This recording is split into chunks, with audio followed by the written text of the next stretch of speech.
We have full details of this crazy monitor from Samsung, and it looks as crazy as it sounds. So, for a while now, we've been following the news of Samsung's 32x9 panel, and now the monitor has gotten fully shown off. It's called the CHG90, a 49-inch 3840x1080 resolution VA panel with an 1800R curve, 1 millisecond response time, 144Hz refresh rate, and 125% of the sRGB color space, and 95% coverage of the DCI P3 color space. It will also support AMD FreeSync 2, but not NVIDIA G-Sync, sadly.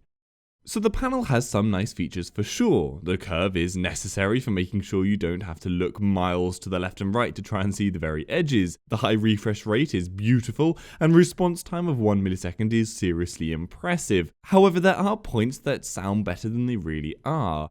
So the 3840x1080 resolution might make people think 4K, but in reality it's just two 1080p screens stuck together, 1920x2. You're getting the same low DPI that really most people are trying to step away from. For reference, that's a DPI of 87 pixels per inch, as opposed to something like the X34 Predator, which is 3440x1440 at 34 inches and has a DPI of 110. Furthermore, the HDR support is not clear and seems to be intentionally unclear in order to pass off the monitor as HDR supported without actually being true HDR as defined by the Ultra HD Premium certification, or the certification that seems to be applying to NVIDIA G-Sync HDR.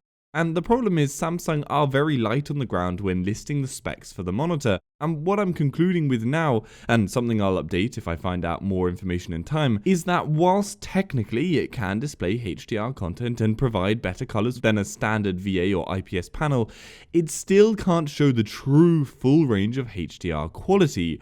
My reasoning is supported by, like I said, they're lacking information on the monitor's technical specifications, and the fact that if they were truly supporting HDR properly, like Asus is with their upcoming ROG Swift PG35VQ, then they'd be properly shouting about it and showing us the specs to prove it.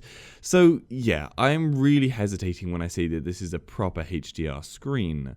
The other main issue I have is the price. You were looking at $1,500 for this screen, probably £1,300 over here in the UK, for a screen that really you could just get two better quality 16:9 monitors together and just deal with the bezels in between instead.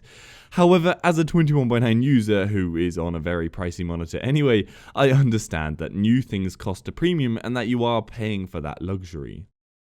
Do I think 32:9 will take off and become its own line of products in the future? I don't know, but I doubt it. It just seems too much. Gaming at 21:9 is fantastic, as you can see more on the sides of your normal 16:9 view, but at 32:9 you are getting increasingly smaller returns for the extra space.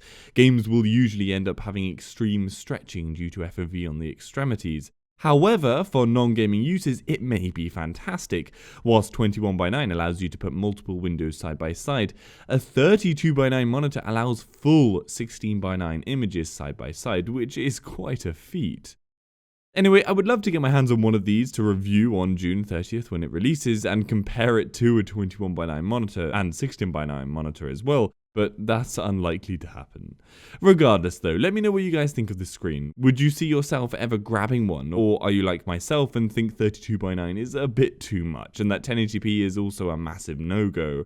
I also want to find out a lot more about this monitor's true HDR support level, as I'm really trying to fight the idea that HDR can be labeled to anything without truly conforming to a correct specification like the Ultra HD Premium certification. As always though, for anything 21:9 or tech related or just gaming related, then head over to my channel page or website and I'm sure there'll be something of interest there.